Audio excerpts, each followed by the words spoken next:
have some additional tools this time around. Channel 3 is your back-to-school authority, and earlier today, state leaders rolled out some new plans to keep students healthy and safe in the classroom this year.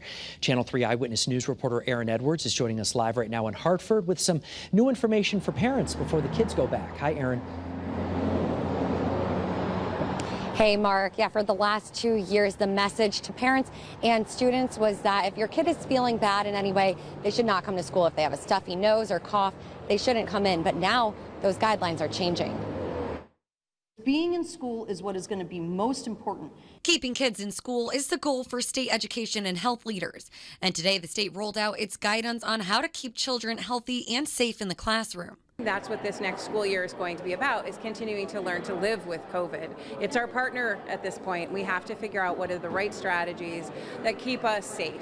One of the optional strategies for districts to use is called Test, Mask, Go. Before, students were asked to stay home if they had any symptoms of any kind. Now with this new strategy, the health department is only asking kids who have a fever or test positive for COVID to stay home.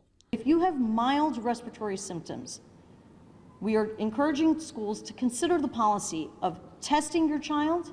If they're negative, consider putting a mask on and go to school. The masking is not a mandate. It's nothing like what we've been through, but it's an additional prevention strategy. But how are teachers and superintendents feeling about the new Test, Mask, Go guidelines? They are feeling very good about it, and they're feeling very good about having it be guidelines in the local context. I think the reality is that if a teacher is concerned a kid is really exhibiting many COVID symptoms, they can send them to the nurse. We've been working really hard with our school nurses, and they can kind of guide the family through what's the right thing to do. As for testing, self-test kits will be available for students, teachers, and staff for free.